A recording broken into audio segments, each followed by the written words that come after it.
स्थान पर केवल पाठ में पहुंचा हूं। हम उनका इस ईश्वर वाणी टीवी पर स्वागत करते हैं। जी आपका ईश्वर वाणी टीवी पर बहुत बहुत स्वागत है। मैं भी आपका अभिनंदन करता हूं कि आपने मुझे एक सामाजिक कार्यकर्ता को, छोटे से कार्यकर्ता को इतना समय दिया, अमूल्य समय अपना दिया। तो मैं भी ईश्वरवाणी के प्रति अपनी हार्दिक शुभकामनाएं अर्पित करते हुए यह कहना चाहूंगा कि आप निरंतर अपनी ईश्वरवाणी के माध्यम से जनता को सजग और सामर्थ्यवान बनाने में योगदान करते हैं।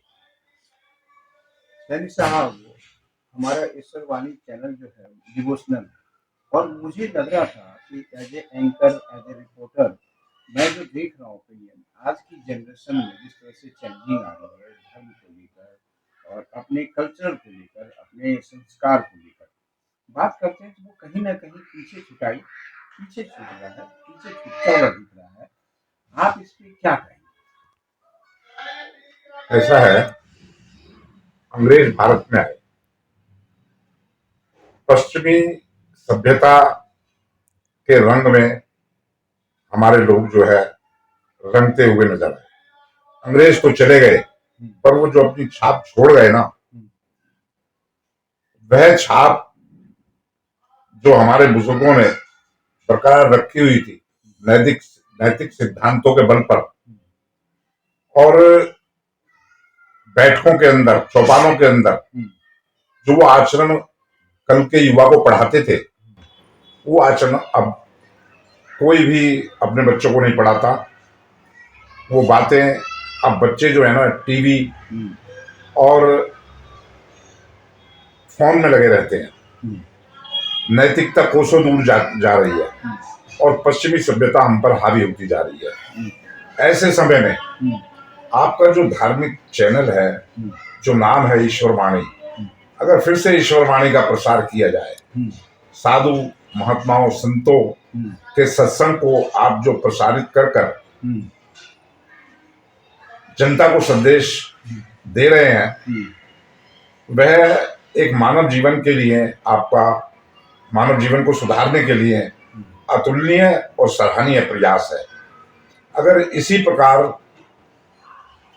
कोई मोदी मीडिया है, कोई गोदी मीडिया है, कोई किसी राजनीतिक दल का मीडिया है, सब अपने अपने दलों के प्रसार के माध्यम से जितने भी चैनल हैं काम कर रहे हैं। परंतु ऐसे समय में जब भारतीय सभ्यता जो है अपना रूप बदल रही है, पश्चिमी सभ्यता के रूप में आज का नौजवान रंगता चला जा रहा है, सब कुछ छोड़ रहे हैं, कपड़े भी जो है आज अदृश्य होते जा रहे हैं शरीर से, भाषा भी जो है वो बदलती जा रही है, लोगों की बड़ों बुजुर्गों के प्रति मान सम्मान की भावना नहीं रही है। आज जो माँ बाप बच्चों को अथक परिश्रम करके पालते पोसते हैं, उनके गंदे बिछौने पर खुद मां सो जाती है और बच्चे को सूखे में सुलाती है, आज वही बच्चे माँ बाप को वृद्धाश्रम में छोड़ रहे हैं। तो ये क्या हो रहा है? ये सब कुछ जो है अब जो है विनाश काल का रास्ता जो है ये दिख रहा है। यह जो काल चल रहा है, ये नैतिकता के मामले में प्रकाष्ठा हो चुकी है। अब सभी कुछ जो है पश्चिमी सभ्यता के अंदर समाता हुआ चला जा रहा है। देश कहाँ जा रहा है इसकी कोई किसी को चिंता नहीं है, और राजनीति का भी जो है वो काला अध्याय चल रहा है इस वक्त।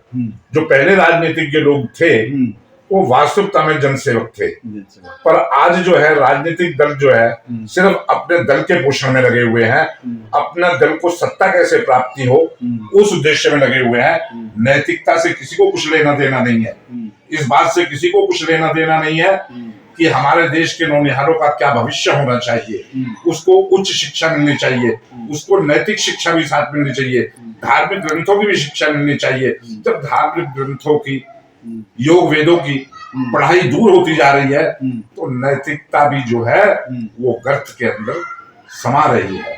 इस वक्त बहुत ही जो है आजकल देखो, मैं बताऊं, बिना कन्यादान के कोई विवाह पूर्ण नहीं माना जाता था, लेकिन इस पर भी सरकार कोई कानून बनाने के लिए तैयार नहीं है। आज तक नहीं बनाई, न कांग्रेस न भाजपा ने। क्यों नहीं बना रहे भैया? जब आप कन्यादान नहीं करोगे तो कैसा विवाह, किस तरह से आप कह सकते हो कि विवाह पूर्ण हो गया? तो आजकल तो जो है आधे से ज्यादा विवाह जो है ना, वो बच्चे लड़की और लड़की अपनी मर्जी से कर रहे हैं, बिना कन्यादान करे कर रहे हैं हिंदू धर्म में। जबकि हम हिंदूवाद का, राष्ट्रवाद का भंडा बोल रहे हैं, डंका बजा रहे हैं, घंटा बजा रहे हैं कि हम हिंदू राष्ट्रवाद लाना चाहते हैं देश के अंदर। लेकिन क्या ऐसे राष्ट्रवाद आएगा? नहीं आएगा। आप कानून बनाइए कि जब तक कोई भी माँ बाप अपनी बच्ची का कन्यादान नहीं करेगा, चाहे कोर्ट में मैरिज करो, चाहे आर्य समाज में मैरिज करो, उसको मान्यता नहीं दी जाएगी। जब तक हिंदू रीति रिवाज के अनुसार 7 फेरे पूर्ण नहीं होंगे और कन्यादान नहीं होगा, तब तक जो है कोई भी विवाह संस्कार नहीं माना जाएगा। तो ऐसे वक्त के अंदर आप ईश्वर वाणी को लेकर चल रहे हैं, आप जो है लोगों के अंदर संस्कार जगाना चाहते हैं, आप लोगों के अंदर वही जो हमारे बुजुर्गों के सीधी सिद्धांत थे उन पर लोगों को चलाना चाह रहे हैं, तो आप महान कार्य कर रहे हैं। और ऐसे चैनलों की आज आवश्यकता है जो हमारे संतों के, जो हमारे वेदों के, जो हमारी धार्मिक पुस्तकों के बातों को जो है आज बच्चों के अंदर बताए, टीवी के माध्यम से बताए, फोनों के माध्यम से बताए, अपने आप चैनल के माध्यम से बताना चाह रहे हैं। तो मैं तो जनमानस से ही अपील करूंगा कि अगर आप अपने बच्चों का भविष्य सुधारना चाहते हैं तो ऐसे चैनलों को देखने के लिए आप अपने बच्चों को प्रेरणा दें, और अपने ऐसे चैनलों को सरकार भी जो है वो सहायता प्रदान करे। अपने आप चैनल के माध्यम से बताना चाह रहे हैं, तो मैं तो जनमानस से ही अपील करूंगा कि अगर आप अपने बच्चों का भविष्य सुधारना चाहते हैं तो ऐसे चैनलों को देखने के लिए आप अपने बच्चों को प्रेरणा दें, और अपने ऐसे चैनलों को सरकार भी जो है वो सहायता प्रदान करे कि भाई, क्योंकि देखो आजकल जो सरकार की बात करता है वही सरकार से अनुदान पाता है, लेकिन ये कोई सरकार नहीं चाहती कि जो हमारे बच्चों की नैतिक शिक्षा में साधक हो रहा है, जो सहायता प्रदान कर रहा है, ऐसे चैनलों को भी आर्थिक मदद दी जाए। यह भी एक कानून पारित होना चाहिए। बहुत बहुत धन्यवाद सैनी साहब ने वो क्वेश्चन उठाए हैं जो सवाल हर किसी के जहन में है। सोशल मीडिया हो या टीवी चैनल हो, वो कहीं ना कहीं अपने आप को एक अलग दिशा में लेके जा रहे हैं, और वाणी के थ्रू और जो है हम डिवोशनल को लेके और नई जनरेशन में जाके हमारे सैनी साहब ने बहुत अच्छा बोला है। एक अगला सवाल लेंगे सैनी साहब से, क्या ईश्वर वाणी टीवी जैसे चैनल जो दब रहा है, क्या इसमें नैतिकता है, क्या भ्रष्टाचार दिख रहा है जिसकी वजह से ऐसे चैनल आज पीछे है और वो चैनल आगे है जो जनरेशन को बिगाड़ने में पूरी मदद करे? जी, ऐसा है, पहले हमारे बुजुर्ग ये कहते थे, बच्चों को ये शिक्षा देते थे कि बेटा किसी का एक भी पैसा है ना, वो अगर सड़क पे आपको मिल जाए तो उसे उठाकर मंदिर में दे दो, गुरुद्वारे में दे दो, कहीं भी दे दो। किसी की मेहनत की कमाई लूट कर खाना नहीं, अपनी मेहनत की कमाई से अपना पेट भरना है। आज क्या है, आज जिसको सरकार 1 लाख रुपए तनख्वाह दे रही है, 2 लाख तनख्वाह दे रही है, 50,000 रुपए तनख्वाह दे रही है, वही लोग आज जो है एक गरीब इंसान से जो 300 रुपए रोज कमाता है, जो बोझा ढो के रिक्शा चला के पैसा कमा रहा है, उससे वो रिश्वत मांगते हैं, उनको रौब दिखाते हैं, और उन पर कोई भी सरकार अंकुश लगा नहीं पा रही। ये हमारे देश के लिए एक बहुत ही प्रश्नवाचक चिन्ह बनकर रह गया है, विडंबना हो गई है। अब उदाहरण के तौर पर मैं बताऊं आपको, दिल्ली एनसीआर के अंदर राष्ट्रीय हरित प्राधिकरण ने यह पाबंदी लगाई हुई है कि कोई भी व्यक्ति समरसेबल नहीं करेगा, और अगर करेगा तो उस पर 1 लाख रुपए का जुर्माना और 5 साल की कैद का प्रावधान उन्होंने रखा है। लेकिन फिर भी हजारों लाखों संख्या में समरसेबल लगे हुए हैं। वो क्यों लगे हुए हैं? कहीं ना कहीं लोच है, कहीं ना कहीं कानून में ढील है, जो कानून के पालक हैं वही भक्षक बने हुए हैं। वहां पर जो है खास किस्म की वर्दीधारी लोग पहुंच जाते हैं। उनको कैसे पता चल जाता है कि आज यहाँ समरसेबल हो रहा है या यहाँ हैंडपंप लगाया जा रहा है? उन्होंने जितने हैंडपंप लगाने वाले हैं उनके ऊपर शिकंजा कसा हुआ है कि जहाँ हैंडपंप लगाने जाओ वहां पर हमारे को खबर दे दो। अगर खबर नहीं दी तो निश्चित जगह पर बुलाकर तुम्हारे हाथ पैर तोड़ दिए जाएंगे। और वो बेचारे गरीब मजदूर जो मेहनत करके बोरवेल लगाते हैं वो पहले उनको अपने आकाओं को सूचना दे देते हैं और जहां बैरमूल गड्ढा खुदता है वहां एक खास वर्दीधारी लोग पहुंच जाते हैं और वो फिर वो कहते हैं जी ये करेंगे वो करेंगे, सामान उठा के ले जाएंगे, उनको मारते पीटते हैं और जब तक उनको सुविधा शुल्क नहीं दिया जाता तब तक कोई बोरवेल लगा नहीं सकता। चोरी छुपके से कोई घर के अंदर लगा ले तो वो बात दूसरी है, परंतु फिर भी अपराध है और हजारों की संख्या लाखों की संख्या में दिल्ली एनसीआर में बोरवेल लग रहे हैं और लग चुके हैं, उन पर कोई पाबंदी नहीं है। दूसरी ओर नगर निगम ने यह कह रखा है कि वे 50 और 100 गज से नीचे नक्शा पास नहीं है, 100 गज से नीचे नक्शा पास नहीं है। 100 गज का मकान होगा तो नक्शा पास होगा। जहां 3 लाख रुपए का 2 लाख रुपए का जगह मिल रही है वहां एक गरीब आदमी अपने आशियाने के लिए झोपड़ी डालने के लिए अगर 25 गज की जगह में मकान बनाता है तो उसका नक्शा पास नहीं है। बिना नक्शा पास कराएगा तो वहां नगर निगम के कर्मचारी पहुंच जाएंगे, वहां फिर लेंटर प्रथा चलती है। तो ये लेंटर प्रथा क्यों चल रही है? क्या इसमें सबकी बंदरबाट है? क्यों नहीं ऐसे कानून बनाते कि कोई भी इंसान अपना मकान आराम से बना दे? आप गज के हिसाब से डेवलपमेंट चार्ज रख दो, जो डेवलपमेंट चार्ज लेना है वो लो कि भाई जो 25 गज के मकान में बनाएगा उससे मैं 25,000 लेंगे, रसीद कटवाओ और अपनी मर्जी से मकान बना दो।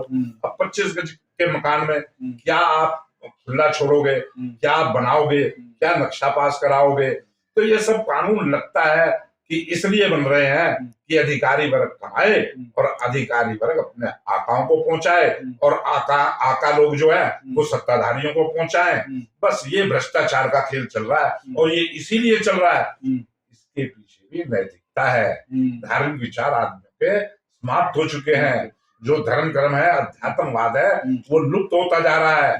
इसलिए ही तो मैं कह रहा हूं कि आप जैसे चैनल, ईश्वर आस्था जैसे चैनल, जो ईश्वर वाणी जैसे चैनल है, जब तक ये व्यापक रूप से जनता के समक्ष नहीं पहुंचेंगे, जब तक सरकार ऐसे चैनलों को मदद नहीं करेगी, जब तक धार्मिक भावना से जुड़े लोग ऐसे चैनलों के जो लोग ऐसे चैनलों को चला रहे हैं उनको मदद नहीं करेंगे, देश का तो बेड़ा गर्क होना निश्चित है। अगर इस देश को संभालना है तो सबसे पहले मोदी जी से मैं तो यही प्रार्थना करूंगा, मोदी जी भ्रष्टाचारियों को चुन चुन कर उनको सलाखों के पीछे पहुंचाओ, क्योंकि ये सिर्फ आपके होते ही हो सकता है।